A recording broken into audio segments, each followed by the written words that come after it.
That's where I long to be with my three good companions, just my rifle, pony and me. Microciné, bonjour ou bonsoir, ça va dépendre de l'heure à laquelle vous allez découvrir cette nouvelle émission. Je suis très content aujourd'hui de cette émission parce que nous allons, avec mon invité, parler d'un cinéaste très important dans mon histoire cinéphile, donc dans mon histoire du cinéma, et j'ai eu même la chance, pas autant de chance que mon invité, parce que moi je l'ai rencontré qu'une seule fois, mais Ouais, ça a duré 3 heures, un entretien de 3 heures pour le site ouais, fluctuate.net avec ma collègue Laurence Raymond. Et c'était un moment juste ouais, impressionnant. Donc, je comprends certains moments du livre, ouais. mais de qui nous parlons-nous? Nous parlons de Jean-François Stévenin. C'est un recueil d'entretiens. Le cinéma buissonnier, ça c'est le titre du recueil d'entretiens. On va y revenir. Pourquoi ce titre? C'est édité chez Capricci et je remercie le service de presse pour l'aide à apporter à la conception de cette émission. Et le plus important, c'est que celui qui a pensé ces différents entretiens s'appelle Romain Sublon et il est là pour nous en parler. Dans le descriptif, vous avez toutes les informations pour vous procurer le livre. Et avant de commencer à parler de Stévenin, juste une simple question. Nous sommes le 8 avril. Comment allez-vous? Ça va pas mal parce que le mardi matin, j'ai un cours avec des étudiants en L3 cinéma et qui font un cours autour de enfin, on fait un cours autour de la programmation de films. Et Mhm. c'est un poste que j'ai quitté en décembre de programmateur dans les salles à essai de Strasbourg, dans lesquelles je participais avec une équipe de 5 personnes à la programmation de films. Et je l'ai quitté pour laisser la place, parce que je pense que c'est une conscience qui est de plus importante à avoir aujourd'hui dans la culture, des places qu'on occupe et qui sont privilégiées et qui sont rares, et donc de les céder. Et en fait, transmettre ça avec des étudiants de 20 ans, eh ben, ça me met en joie parce que tout fait sens et tout prend corps. Je cède la place, je transmets ce que je peux à des personnes plus jeunes qui, après, j'espère, occuperont l'espace. Mais bon, il n'est pas abandonné par grand monde, donc le combat reste difficile. Mais donc souvent, le mardi, je vais bien. Est-ce que ça a un lien, peut-être en direct, je ne sais pas, avec le titre de ce recueil, Le cinéma buissonnier? Oui, alors en tout cas, c'est un mot qui me parle. C'est un titre qui a fait un petit peu débat. Parce que donc la famille de Jean-François a toujours été proche de cette aventure sur toutes ces années-là, on y reviendra sûrement. Et en tout cas, au moment du choix du titre, il résonnait différemment pour chacun et chacune. Et le terme buissonnier, en fait, résonne déjà différemment, je pense, pour tout le monde. Je suis pas sûr que je pense que ça fait partie des mots qui n'ont pas une définition unique. Et, euh, et donc, tout le monde y met un petit peu quelque chose de son histoire ou de son parcours, qui est peut-être souvent lié d'ailleurs aux études. Je sais pas. C'est un lien que j'ai l'impression qui s'établit assez souvent. L'école buissonnière, Tom Sawyer, je sais pas, le fait de sécher ou pas, terme de boomer, hein, bien sûr. Et en tout cas, pour le cinéma de Jean-François Stévenin, ça me semblait résonner en plusieurs lieux, bah, parce que lui-même a un rapport aux études assez affranchi, puisqu'il a fait des études en fait qui lui ressemblent pas, disons, de HEC, de compta, de maths. C'est pas ce qu'on lui prêterait comme ça instinctivement. Et puis il a pris les chemins de traverse, donc Hmm. voilà. Il y avait cinéma de traverse aussi à un moment, mais peut-être à l'oreille c'est moins doux, moins chantant. Donc on s'est arrêté là-dessus et puis tout le monde y trouve son écho. Et comment, alors ça, c'est deux, trois questions un peu basiques, mais ça nous permet aussi un peu d'introduire et de comprendre qu'est-ce qui fait que nous sommes réunis ensemble aujourd'hui. Vous en parlez dès le début, bien évidemment, mais ce serait intéressant peut-être que voilà, vous repreniez ça, savoir qu'est-ce qui a fait que vous vous êtes retrouvés plusieurs fois devant ce cinéaste, acteur, assistant, touche à tout. Qu'est-ce qui s'est passé? L'origine, c'est un autre livre. En 2007, je voulais faire une cartographie du cinéma français Parce qu'il me semblait qu'il y avait beaucoup de cinéastes et d'acteurs ou d'actrices du cinéma français qui étaient dans des nébuleuses comme ça, qui n'apparaissaient que très peu, ou alors pour des... À l'époque, on appelait pas ça des communautés ou des communes, mais en tout cas, c'était des niches, quoi. Je crois qu'on disait plutôt niches. Et, euh, et donc, j'avais juste envie de faire cette cartographie qui, le temps d'un livre, pouvait réunir, si je prends un grand écart un peu comme ça, un peu significatif, Clovis Cornillac et Rabat Merzaimesh, par exemple. Ou Aïssa Maïga, Sylvie Vered, je sais Mhm. plus, Sandrine Vessé, ou alors Jean-Pierre Daroussin, enfin, etc. Donc, d'essayer comme ça de voir en plusieurs endroits du cinéma français et voir à quel point il était multiple, mais pas seulement multiple sur des préoccupations cinéphiles, mais peut-être aussi de genre ou d'origine ou de religion pour ceux qui en tout cas en font un sujet. Et d'ailleurs, puisqu'on parlait des titres, le titre de ce livre était particulièrement raté et c'est aujourd'hui vraiment un crève-cœur pour moi parce que ce livre s'est appelé Portrait, sous-titre Acteur du cinéma français. Et donc, acteur, ça a été défendu par l'édition ou des gens au moment où un titre se décide comme un titre général. On était en 2007. Mais moi, ça m'embêtait qu'il n'y ait pas actrice. Bon, les choses éditoriales sont ainsi faites que parfois on obtient gain de cause ou pas, ou on se bat pas assez, hein. Je m'étais sûrement pas assez battu non plus, donc c'est aussi de ma responsabilité. En tout cas, aujourd'hui, ça me gonfle de revoir ce titre. Mais dedans, c'est pas ça l'histoire qui est racontée.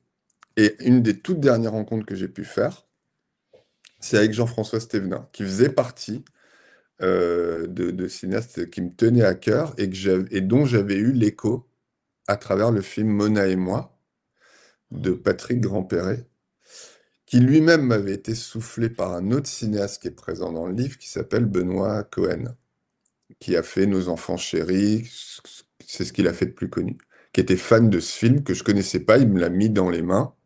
Je l'ai regardé un soir et là, j'ai voulu rencontrer toute la bande. Donc, Denis Lavant, Antoine Chappé, Sophie Simon, Johnny Sanders, Jean-François Stévenin. C'est un film où il y a beaucoup de morts, malheureusement. Beaucoup de personnes qui ont été dans ce film sont mortes. Sophie Simon était relativement introuvable. Et sinon, les autres sont dans ce livre. Et le dernier que j'ai pu rencontrer, c'est Jean-François Stévenin. Et c'était vraiment quelques jours avant le bouclage. Mais rencontrer Jean-François Stévenin, ça dure pas une heure. Et en fait, j'ai posé quelques questions. Je pensais que ça irait vite parce qu'il fallait tout faire vite. Ça a duré 3 4 heures et j'ai senti que ça suffirait pas. Ça suffirait pour le livre et ça l'a été. Et donc, c'est un portrait comme ça. Ben, malgré les 3 heures qu'on a passées ensemble, un peu trop rapide.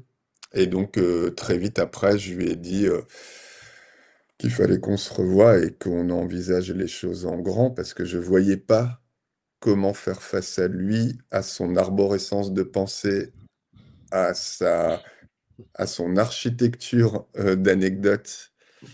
En fait, c'est une grotte, quoi. Stévenin, c'est une grotte et quand on rentre dedans, bah, il y a plein de puits de lumière, on ne sait pas où on sort. Je suis parti dans une métaphore que je ne maîtrise pas. Et c'est là que par exemple, j'ai envie d'être pas comme Thielman pour maîtriser mes métaphores du début à la fin et que ce soit passionnant, mais je n'ai absolument pas ce talent. Donc je l'arrête là, la grotte. Voilà. La grotte. Oui, mais c'est intéressant parce que on parle pas souvent de ça, parce que bon, ça c'est la cuisine interne, du corps du journaliste, le corps du journaliste face à celui ou celle qu'il va questionner. Ouais. Très souvent, c'est pas très intéressant. Mais quand on se retrouve face à Stévenin, ben moi en tant que journaliste aussi, donc je pose la question à Romain, journaliste, le corps, qu'est-ce qu'il dit le corps après ces 3 heures? Il est épuisé. Ah ben oui. Il est épuisé. Bah, il est questionné de plein de manières, en fait. Après ces 3 heures-là, les 3 premières heures, j'avais un peu de maîtrise parce que j'avais un cadre. Et j'avais un cadre qui était d'autant plus strictement défini qu'il y avait déjà eu 38 portraits. C'est vraiment littéralement le dernier. Donc en fait, mon exercice au fil de ces 38 portraits était déjà très très construit. Hmm. Donc en fait, ce qui est assez idéal pour le rencontrer, parce qu'on est tellement mis à mal dans les temporalités, physiquement, parce qu'on y reviendra, mais évidemment que l'alcool est assez central, mais pas seulement. Il y a aussi les lectures.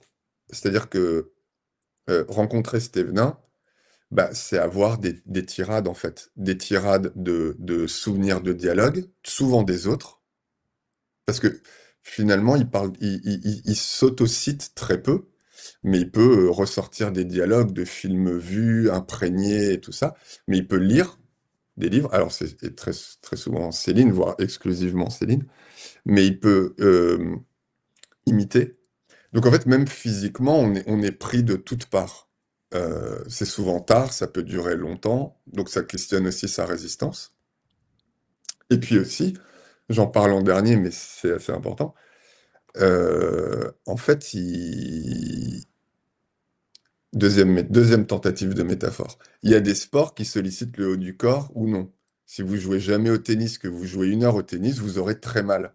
Parce qu'en fait, vous jouez des choses au-dessus de l'épaule qui, dans votre vie quotidienne, sont peu pratiquées. À part si vous cherchez un verre ou quelque chose, vous allez rarement au-dessus de l'épaule.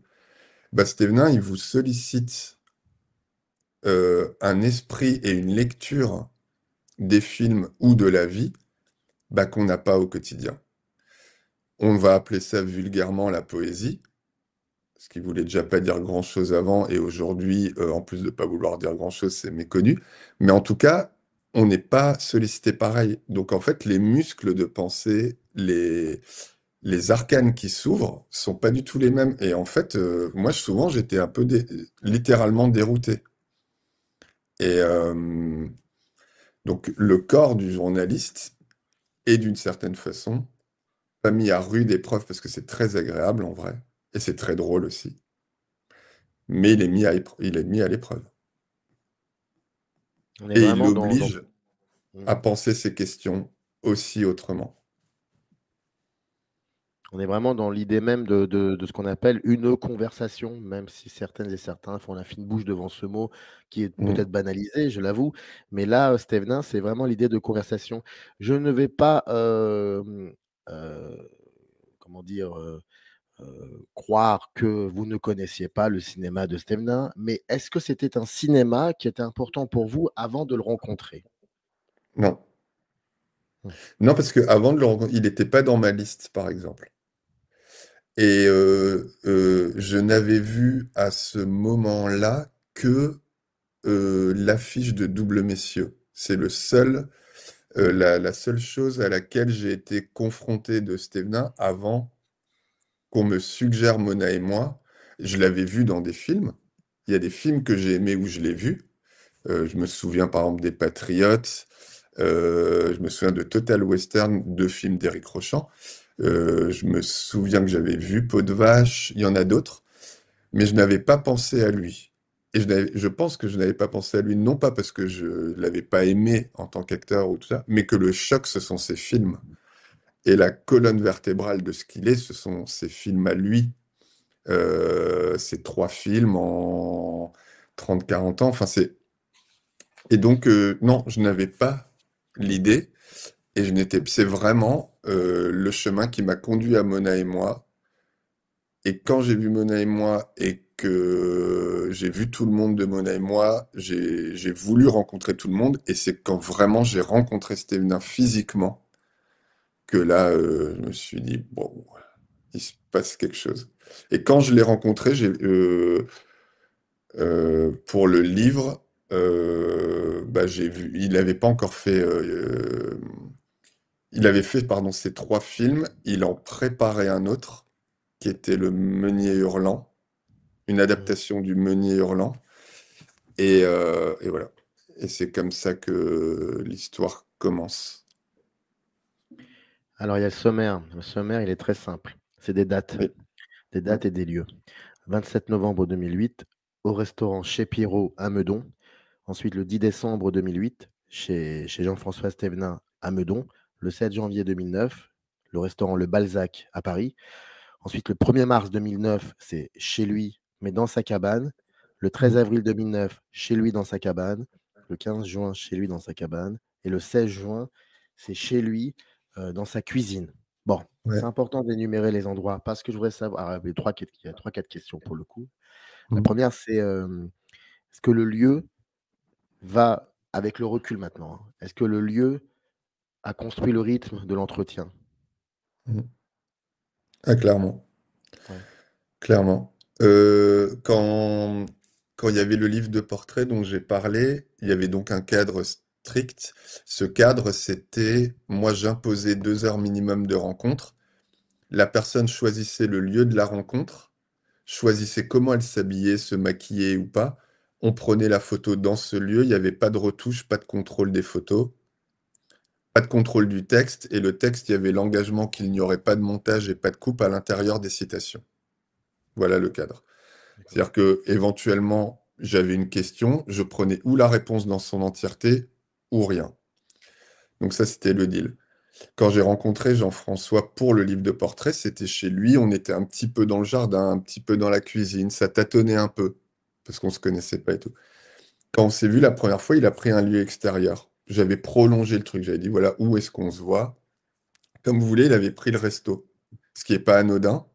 Et ce qui faisait qu'il y avait le brouhaha, éventuellement les gens qui le connaissent, des sollicitations, des choses. Et après, en fait, on a commencé à aller chez lui, puis plus tard, puis la cabane. La seule incartade, disons, c'est le Balzac, parce que j'étais allé le voir à la suite d'une pièce de théâtre. Il en a fait peu du théâtre, mais il avait fait, il jouait dans l'adaptation de Pinter. J'ai un doute Mhm. sur le prénom, Harold, je crois. Harold, oui. Oui, Mm. pour l'anniversaire, la pièce. Et donc j'étais allé le voir après, on était allé au Balzac où bah, c'était vraiment les dîners d'après-théâtre, alors d'un autre temps et avec des vieux manins quand même, parce qu'il a un entourage, bon, il y a un entourage incroyable et puis il y a un entourage où Philippe Laville, Laurent Gérard, tout ça pas simple, hein. Ouais. Pour moi en tout cas, pas... je veux pas juger pour l'ensemble des gens, pour Je moi pas dirais simple. plus pour l'en alors moi je vais me permettre, je Oui, me permets, hein, une petite oui, subjectivité, c'est pas dans mes habitudes. Je serais plus à l'aise avec la ville qu'avec Gérard. Voilà, pour avoir oui, un peu alors fait moi la ville, aussi. voilà, Oui, on va dire ça. puis Philippe Laville m'a initié sur les risques du portable dans le pantalon favorisant le cancer des testicules, etc. Notion qu'à ce moment-là, je n'avais pas complètement intégrée, d'autant que moi, mon téléphone portable, c'est ça. Donc, je suis pas en état d'alerte sur les ondes, mais j'ai pris ça au sérieux. Non, mais c'est Donc, génial, c'est bon, on referme cette parenthèse, mais après je oui. reviendrai quand même sur ce que vous venez de dire par rapport à la ville, parce que je vais quand même j'ai trouvé quand même une cohérence avec Stévenin. Je vous dirai ça après. Ah Mais oui, je vous ok. laisse poursuivre par rapport au lieu, parce que je Non, crois que au c'était lieu, et donc, ce restaurant, il y a eu d'autres personnes. Il y avait aussi des anonymes, disons, pour le grand public, mais qui sont des personnages. Enfin, tout le monde est un personnage dans ces bandes-là. Après, c'est vrai que là, c'était assez masculin. Alors, mmh. sans... J'ai pas été dans des situations, moi, personnelles, d'autant que Jean-François Stévenin, en fait, sur ces questions-là, il est sur des sphères et des zones qui questionnent pas du tout. Il a tourné avec énormément de cinéastes différents et beaucoup de cinéastes femmes, beaucoup de cinéastes hommes, de genres, de questionnements et tout très différents, ce qui quand même incarne chez lui un horizon qui est ouvert à nul en maths en plus des métaphores, 180 degrés. Euh, donc en fait, ça, ouais, il y a des passages et tout, mais c'était le seul lieu public où on se soit vu. Et après, c'était chez lui. Et chez lui, effectivement, après, on est allé dans la cabane. Et la cabane, c'est vraiment son lieu. Il a fait pareil dans la maison dans le Jura qu'il a construite chez lui, quoi, son fief, son cœur. Il y a toujours un lieu qui lui appartient, hein. Donc, cabane est le nom qui est ressorti, mais donc il y a fait le montage de Mishka, mais il y a son lit, il y a ses livres, il y a ses bouteilles, il y a sa musique, il y a ses vogues, il y a tout son univers. Donc en fait, on est rentré petit à petit dans l'univers. Donc pour vous répondre, et c'est pour ça que je tenais à cette temporalité et ces lieux, l'entretien rentre aussi au fur et à mesure dans des espaces de plus en plus intimes. Et c'est Alors, lié au lieu et au temps. Ouais.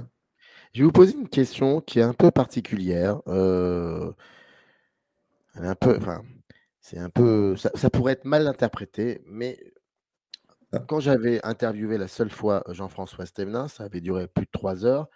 Hem, c'était, on l'a très bien compris, c'était par rapport à vous, c'était pas aussi, vivant, mais ça l'était quand même suffisamment. Il y avait une espèce d'investissement total de ce personnage, parce que c'est un personnage, et mm. j'ai compris qu'il fallait aussi que que nous soyons aussi investis, mais totalement, complètement. C'est-à-dire qu'il fallait que limite, on prenne nos feuilles, qu'on les jette et puis qu'on aille dans les digressions tout en restant là-dessus. Et il s'était passé un truc que je n'avais pas vu venir, et que je n'ai jamais vu venir après, pour d'autres situations. C'est que après l'entretien, il s'est levé, il est parti. Donc il a fallu régler la note.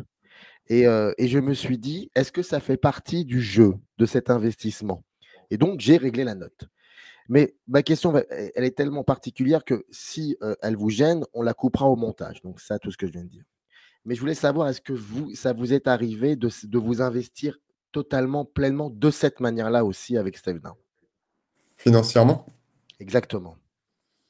Euh, Eh ben, c'est super dur d'y répondre parce que, en fait, comme j'avais pas de projet éditorial, j'avais pas de maison mère au-dessus de moi, et je l'embarquais là-dedans. Donc, ça questionnait quoi, vu qu'on s'est vu qu'une seule fois au Balzac où je n'ai pas payé. Mais sinon, en dehors, on s'est vu chez lui, etc. Donc, il y avait les trajets de train, les choses comme ça, quoi, que je prenais effectivement à ma charge, quoi. Mais je peux quand même, donc je peux pas y répondre pour moi. Moi, j'ai engagé, oui, financièrement, parce que j'ai écrit un livre sans avoir d'éditeur, en fait. Donc, j'engage tous les frais, le temps que j'y consacre, les cassettes d'enregistrement et tout ça, et c'était à ma charge. Mais je vois la question, et je comprends la question, et je pense qu'il y a un jeu derrière. Un jeu plus ou moins drôle, plus ou moins ludique, plus ou moins équilibré, mais je pense qu'il y a ça. Vous y avez répondu. Vous y avez Ouais. répondu. Enfin, moi, j'ai compris. Bah, déjà, alors, une autre question très provocatrice pour le coup. Est-ce qu'on ressort, est-ce que, est-ce que finalement, après toutes ces conversations que vous avez eues avec lui, est-ce que vous en savez davantage sur son cinéma? Euh,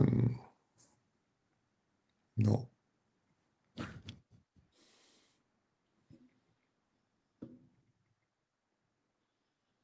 Est-ce que c'est voulu ou selon vous, est-ce qu'il y a quelque chose de cet ordre-là, de cet acabit-là? Est-ce que Steve Nain, c'est un peu comme Ford, comme Hawks, c'est des gens qui vont pas parler de leur cinéma, mais qui vont parler d'autre chose, qui, si on prête bien attention, c'est du cinéma finalement.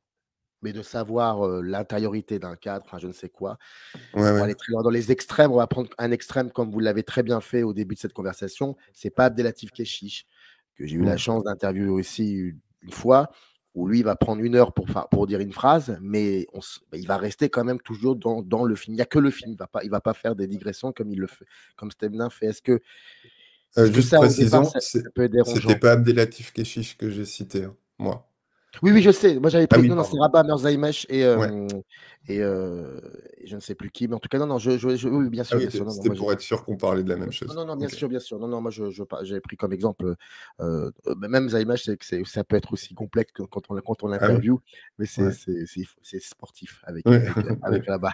Mais je le dis avec beaucoup de gentillesse et de bienveillance. ouais. Donc, est-ce qu'il y a un peu de cela? Oui, Hmm. oui, oui, il y a de ça. Et je rajouterai une chose, en fait, c'est le hors-champ.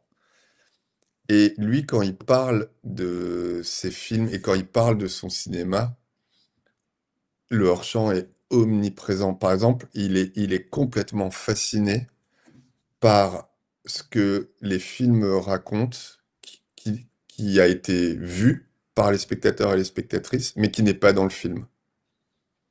C'est-à-dire toutes ces scènes où on est persuadé d'avoir vu quelque chose qui n'existe pas, que le film a suggéré, dont le film a ouvert la voie,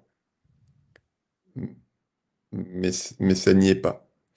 Et quand il parle de son cinéma, j'ai l'impression qu'il parle un peu de ce qu'il n'y a pas. De...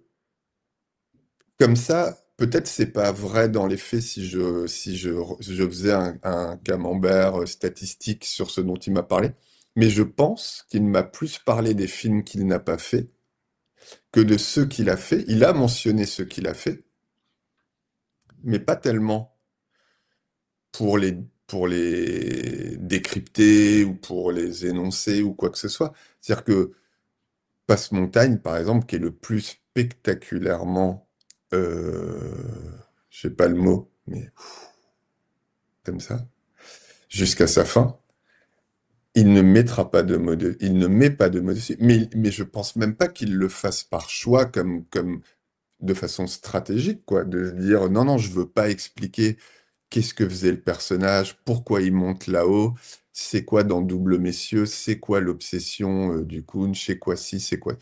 Je pense même que en fait, il n'a pas la réponse, ou peut-être elle a varié, ou peut-être qu'elle a trouvé ses sources ailleurs, et donc en fait, quand il parle des films des autres, ça peut devenir très technique.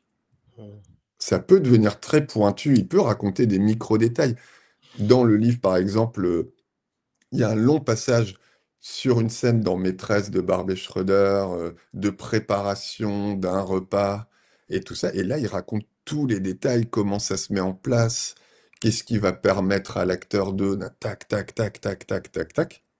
Et sur ces films, bah, va y avoir 3 mots sur Bonner qui permet des envolées, 4 mots sur Alfonso qui fait chier. 2 mots sur un tel, une telle, Villeray, tac, ou alors des histoires parallèles. Et en fait, on a clairement un puzzle dont on sait dès le début qu'il fait 500 pièces et que si on en a 280, c'est cool. Et si on peut tenter des assemblages, c'est super. Mais le reste, faut le fabriquer soi. Il y a peu de cinéma aussi libre de ce point de vue-là et aussi qui font autant confiance aux spectateurs et aux spectatrices que les films de Steven. C'est très très rare. Alors pour celles et ceux qui seraient un petit peu, qui connaîtraient peut-être pas forcément Stevenin, c'est quelqu'un qui commence dans les années 60, si je me trompe pas, dans le cinéma, par pas mal de choses. Je crois même qu'à un moment, il se retrouve en Amérique du Sud pour un film qui s'appelle Les Aventures de Juan Quinquin. Enfin, il a été Ouais, assistant réalisateur, on le connaît aussi en tant que il a beaucoup travaillé avec Truffaut, Godard. Il était dans l'argent de poche. Il a été aussi acteur. C'était le prof, c'était l'instituteur. Il a fait ouais, pas mal de c'est choses. la tirade finale mythique. La fameuse tirade finale, exactement. Donc, Mm. il est dans la mine américaine aussi. Et puis, voilà. Puis, il a été cinéaste. Il a fait 3 films, donc Passe-Montagne, Double Messieurs et Mishka. Et puis, il a été acteur. On l'a beaucoup connu à la télé aussi, énormément dans des séries, etc., etc. Je grossièrement résume sa vie. J'en suis désolé. Mais pourquoi je dis tout ça? Parce que il y a quelque chose aussi d'intéressant que vous soulevez par rapport à toutes ces histoires qui sont un peu inachevées. Est-ce que l'inaccompli, est-ce que c'est son véritable terrain d'expression finalement? Prenons Nord. Nord, Céline. Voilà. Bon. Mm. Est-ce que, au fur et à mesure, est-ce que le fait que ce film impossible, et il y avait des moments, c'était possible de le faire, et vous racontez, enfin, il raconte, il y a des moments même juste impressionnants, ou est-ce que pour lui, c'était une manière de rêver? C'était important qu'il continue à rêver ce film, parce que s'il l'avait fait, peut-être que les choses auraient été pas si saines que ça. Je sais pas, j'extrapole, mais je me demande, l'inaccompli, est-ce que c'est son véritable terrain d'expression finalement? Alors déjà, la question et le choix du mot sont très touchants et très justes. Euh, et c'est très touchant parce que ouais, c'est très proche en fait de ce qui peut se dégager de lui et de ce qu'il a traversé vis-à-vis de ça. Et l'extrapolation, elle se tient. De toute façon, elle est permise en fait. Euh, alors, je dirais que le dernier film, c'est Mishka 2002. Mhm. Le premier, c'est Passe-Montagne. J'ai un doute, mais je crois que c'est 78. Il y a Double Messieurs 87. Donc on est sur 30 ans, sur une carrière qu'on a duré quasiment 60. Donc en fait, il y a très peu de films, ce qui déjà raconte quelque chose de l'énergie que ça suppose pour lui, de l'engagement émotionnel, financier. Il a beaucoup, beaucoup, beaucoup parlé de Cassavetes, qui a beaucoup plus tourné, mais dont l'engagement est, de ce point de vue-là, est très proche. Donc en fait, la chose impossible, la chose qui n'existe pas, elle a une place énorme, évidemment, dans tout cet espace-temps. Et Céline occupe une grande place parce que adapter Céline, alors effectivement, il y a eu Nord, il y a eu La Fée dans le rétro, qui était un projet lié à Marc-Édouard Nab, qui avait fait des entretiens avec Lucette Almanzor, la femme de Céline, qui était danseuse. euh, je me reprends dans ce sens-là. Lucette Almanzor, danseuse, également la femme de Céline. Euh, et ils ont cohabité et il l'a vu. Donc en fait, c'est rentré là aussi par plusieurs espaces. Ses lectures, son envie de l'adapter, quelqu'un de l'extérieur qui lui propose quelque chose, la femme de Céline avec qui il y a aussi des pistes, etc. Je crois qu'il y a plein de tentatives d'interprétation. Je sais que ces enfants ont aussi la leur, les leurs. Et ça a traversé toute une vie. Il y a eu, je vous ai dit aussi, ce passage avec le meunier hurlant qui est Oui. de Pasolina, il me semble, de Arto Pasolina, à vérifier, mais je suis quasi sûr, qui, qui d'ailleurs a été adapté quelques années plus tard, qui voulait faire avec Benoît Poulvord. Donc il y a eu d'autres projets à des moments qui sont venus comme des possibilités. Mais évidemment, l'immense iceberg, c'est l'adaptation de Céline. Et ouais, qu'elle est pas. Il y avait un documentaire, alors je crois il était pas en synthé avec finalement, mais qui avait été fait par Laurent Achard, disparu il y a l'an dernier, je crois, un cinéaste, Oui. où il parle un peu de la fée dans le rétro. Il fait même, il fait même écouter en fin d'interview des extraits sonores de son projet et tout. Ce que je veux dire par là, c'est que même jusqu'à la fin, ouais, c'est-à-dire le jour où peut-être à un moment, ça je saurais pas dire, il a su qu'il ne l'adapterait jamais, bah ça continuait de vivre et d'exister. Et je pense que c'est ça qu'on retrouve dans ces films. Moi, j'ai moins peur de mourir depuis que j'ai vu ces films, par exemple. Parce que je me dis que, ok, c'est possible, on peut vivre avec les choses impossibles, on peut vivre avec ce qui n'existera jamais. Ça se fabrique, ça s'invente, ça se rêve, et ça ira.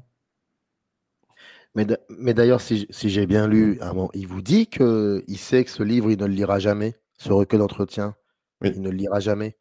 oui, Donc, mais ça, c'est beau et effrayant. Enfin, effrayant, je sais pas si c'est le mot adéquat, mais j'ai envie de dire, c'est beau et énigmatique à la fois parce que généralement, quand on participe à un projet, on a envie de le voir se finaliser ce projet. Et là, non, c'est le bon moment, j'ai envie de parler, j'ai envie de dire des choses parce que je trouve que la personne en face de moi, voilà, on peut parler avec elle. Mais je sais que je ne lirai pas le recueil d'entretien. Et c'est ça. Est-ce que ça dit aussi parce qu'il fait 3 films. Est-ce que le fait qu'à un moment il s'attaque au deuxième film, c'est pour lui l'envie de reconquérir tout le temps perdu? Parce que j'avais noté ça quelque part dans les nombreux entretiens, il parle de rattrapage, de temps volé. Et mm, je me suis dit, est-ce que il y a, voilà, il sait qu'il va pas lire ce recueil, alors il aurait pu vous demander à chaque fois de vous envoyer le premier entretien pour qu'il lise, comme certains font, et mm. qui, très justement d'ailleurs, mais il parle beaucoup de rattrapage, de temps volé, puis il fait 3 films, il met du temps à aller faire ses films, et puis quand il y va, est-ce qu'il y a une manière aussi de reconquérir tout ça? Est-ce que tous ces entretiens, c'était comme aussi de faire un dernier film, de le reconquérir? Je suppute terriblement, mais Ouais, ouais. Bah, allons-y, hein. on est les doigts Allons-y. là-dedans. Ouais, ouais. Ouais, bah, ouais. Oui, bah, en fait, alors déjà, pour répondre pour ces films, souvent, il s'en veut. Il s'en veut de pas écrire plus vite. Il s'en veut de pas être bon pour ça. Il s'en veut de pas réussir à faire un scénario qui va obtenir des subventions ou des aides ou tout ça. Mm. Et il magouille ou il passe par pareil, hein, des chemins buissonniers de traverse et tout. Mais il s'est pas trop épargné là-dessus de se dire, oui, ben moi, c'est pas s'épargner, il a pas capitalisé, disons, sur le fait d'être un cinéaste rare, par exemple. Il disait pas, oui, ben moi je suis rare, quand je fais un film, c'est un monument, nanana, c'est pas du tout ça. Alors le monument est probablement un mot qu'il déteste, qu'on fasse de quelqu'un un monument, qu'on fasse d'un film ou d'une œuvre un monument. Lui, il voulait toujours ramener à la terre, quoi. Je pense que c'est peut-être là qu'il y a quelque chose de jurassien qui s'exprime. Et je dis ça, c'est limite appropriation. Moi, j'ai jamais vécu à la campagne, je suis du centre-ville, je suis un putain de bobo, enfin bon. Mais j'ai compris que c'était ça. Et, euh, et donc, il a ce regard-là sur lui où il s'épargne pas beaucoup. Et quant au livre, je pense que votre tentative se tient parce qu'en fait, ce qui s'est passé, c'est que donc je suis allé dans la maison dans le Jura en sorte de résidence tout seul pendant 5 jours. J'ai été rejoint par Sagamore, son premier fils, pour les 2 derniers jours. C'était pas prévu d'ailleurs. Et j'ai rassemblé tous les entretiens et je lui ai soumis. Et en fait, quand on s'est vu, quand il me dit cette phrase, je ne verrai pas ce livre de mon vivant, moi j'ai le son, j'ai la voix, j'ai le regard et j'ai tout ça. Ce que ça veut dire, à mon avis, à ce moment-là, c'est ça n'existera pas de mon vivant. Genre, je pousse encore un peu plus loin. Crois-moi, mon petit coco, ton truc, tu vas pas le sortir de mon vivant. Ça, c'est aussi une interprétation de ma part. Parce que ce qu'il m'a dit, et ça, c'est pas une interprétation, c'est que la puissance que ça a dégagé, ce recueil, il se l'est prise en pleine gueule. Parce que il s'est lu et il y a des choses qui sont sorties. Parce qu'évidemment, passer 1 an avec quelqu'un, c'est pas fréquent. Autant d'heures et tout ça, c'est pas un. En plus, Steven, avec ses anecdotes, sa gouaille, son truc, il peut maîtriser 1 heure, 2 heures, 3 heures, 4 heures sans problème. Quand on y revient, on y revient, on y revient, et que l'imitation de Johnny, qui est super, hein, de Godard et tout, mais on les connaît et on creuse, bon, bah là, on arrive dans des strates qui échappent à tout le monde, y compris à lui. Donc il a lu aussi des choses de lui, et ça, il me l'a dit, qui étaient fortes pour lui à lire. Il y a quasiment 10 pages sur l'alcool. Oui, oui. Alors, je vais pas basculer dans un truc psychanalytique, thérapeutique, mais c'est sûr que pour lui, les lire avec tout ce que ça embarque, d'histoire de vie et d'implications lourdes et multiples et joyeuses et toutes les formes. Donc, il m'a plutôt dit ça comme ça. Et après, moi, j'ai senti que, bon, je le faisais, mais en fait, moi, j'étais pas obsédé à l'idée d'être édité. Je, j'avais pas besoin que mon travail trouve à tout prix sa forme. J'ai accepté pendant 13 ans que ce livre n'existe pas. Et dedans, il y a eu un moment de brouille avec lui, il y a eu une réconciliation, il y a eu des retrouvailles. On a fait une soirée à Strasbourg, je vis à Strasbourg, un peu la campagne finalement, et campagne allemande. Et, Ouais. et du coup, il y a eu tout ça. Mais et on s'est revus. Et les dernières fois où on s'est écrit et tout ça, on en avait un petit peu reparlé. Là, j'ai pu savoir, et après en discutant avec ses enfants et sa femme, que c'était rien contre le livre, c'est la puissance, la maîtrise de la parole, de tout ce que ça a éveillé. Donc, ça s'est fait comme ça, en fait. Et Ça après, la s'est fait. première édition du livre est une édition sauvage. Est une édition que j'ai faite à 50 exemplaires, avec des sous que j'avais recueillis d'une commande que j'ai acceptée. Je suis parti dans le Jura, dans un grand atelier qui imprime lui-même. On a fait la couve ensemble et on a fait 50 exemplaires. Je peux vous montrer si vous voulez à quoi ça Avec ressemble. plaisir. Avec plaisir, oui. Donc Je me lève, hein, Je vous en prie, mais avec plaisir. Ah oui, allez-y. Je suis très curieux. donc en fait, c'est cet exemplaire-là. D'accord. Ce que vous voyez là, c'est un tampon et qui va être différent sur chaque exemplaire d'autres tampons ou de la sérigraphie. J'ai pas, il n'y avait que 50, donc je les ai distribués. Moi, j'en ai un. Donc, on a les montagnes. Il n'y a pas de titre, il n'y a pas de. C'est vraiment sauvage, je vous dis. Et dedans, on retrouvait les montagnes qui se prolongent. D'accord. Et vous aviez le même manuscrit que celui Que celui que dans j'ai là. l'édition. Voilà. La seule différence étant que dans celui-là, il est ponctué de photos qui sont des photos qu'on s'envoyait en signature, comme des selfies qui faisaient beaucoup. Je vous en prends une, voilà, qui est sa cabane dans le Jura. Voilà, c'est les seules différences. Et ce livre-là a été fait pour qu'il existe et sans visée publique, disons.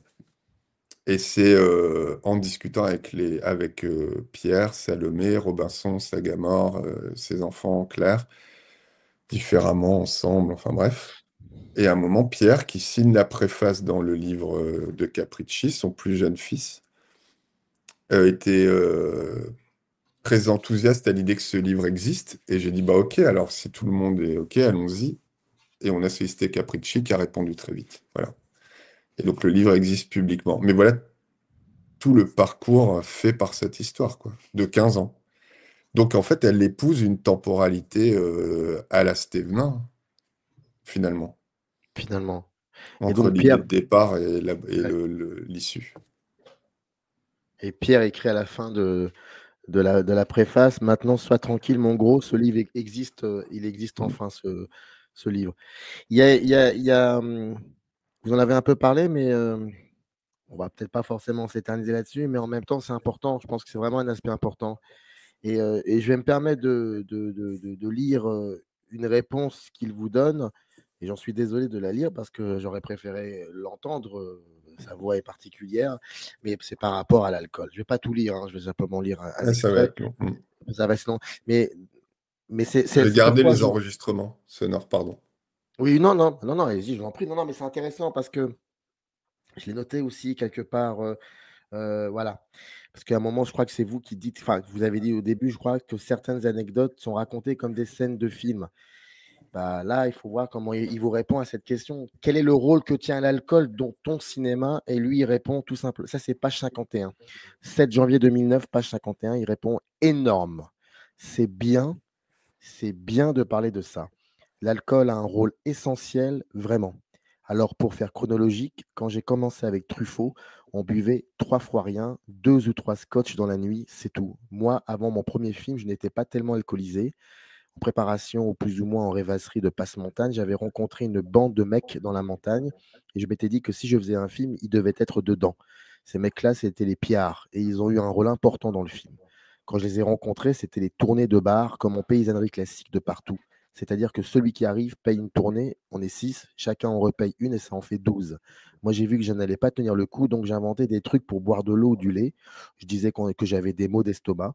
Mais les mecs, tu bois du lait, ils ne te parlent pas. Et là, j'étais tombé sur un bouquin de Jack London qui disait être devenu alcoolique parce que c'était un moyen de communication. Alors, le bouquin, c'est John Barleycorn, Le cabaret de la dernière chance, édité chez Phébus. Et quand j'avais lu ça, que quand il faisait ses virées dans les ports, s'il ne buvait pas d'alcool, il n'avait rien à foutre là. Il pouvait rentrer chez lui. C'est comme un truc pour faire passer le courant. Si tu es plus fort, tu fais comme le Truffaut qui buvait une coupe de champagne. Donc il était présent, puis il partait. Si tu es un peu moins fort, eh ben, tu fais comme partout et tu reprends une tournée. J'arrête là parce que c'est beaucoup plus long. Mais déjà, dans sa manière de raconter, donc Mm. il part de quelque chose de très précis, Truffaut, les Piards, et puis d'un seul coup, Jack London, on s'y attend pas, et puis il revient à Truffaut. On sent qu'il est un peu éparpillé, mais j'ai l'impression quand même qu'il maîtrise cette narration cinématographique. En fait, quand il vous parle, c'est comme s'il est en train de pitcher une histoire ou plusieurs Mm. histoires qui vont faire un film. Je suis très, je pense que c'est, enfin, vous le savez beaucoup mieux que moi, mais j'ai pas l'impression qu'il y a beaucoup de, enfin, c'est pas forcément, c'est un un chaos organisé. Voilà, j'ai envie de vous dire. Une espèce de chaos organisé. Ouais. Bah, je vais répéter ce que vous venez de dire. En fait, c'est exactement ça. C'est c'est éparpillé, mais il maîtrise. C'est comme ces films qui donnent un sentiment d'improvisation, de choses foutraques et qui sont millimétrés, qui sont pensés très, très, très précisément. Et effectivement, quand il raconte ça, ben, il raconte le chaos, il raconte la perte, il raconte les repères qui bougent, et en même temps, une idée, une direction, une envie, enfin, ouais. Mais non, finalement, je le fais, je répète un peu ce que vous dites. Mais oui, non, c'est ça. Et vous, vous avez vos mini-cassettes. Alors, tout ce que je dis, je Mm. n'invente pas, hein. Je prends du livre, hein. Pour celles et ceux qui croient que Ouais. j'invente pas du tout. Non, non, Je dis ce qu'il y a dans le j'ai livre. la photo à l'appui. Et les carnets surtout. Mais ça c'est Ouais. alors encore une fois de plus, c'est la cuisine interne, mais moi, ça me fascine parce que c'est pas tous les jours qu'on se retrouve plusieurs fois devant un quelqu'un de généreux en propos, on va dire ça. Et donc, à ce moment-là, comme on se laisse emporter un peu, on oublie les mini cassettes, on oublie qu'est-ce qu'on peut noter dans son carnet que l'enregistreur ne pourrait pas capter. Ouais. Bah oui, c'est ça. En fait, c'est qu'est-ce que l'enregistreur peut pas capter. Alors, il y avait quand même, comme bah, avant j'ai fait la présentation de mon téléphone, donc vous avez capté le décalage que j'ai avec mon temps.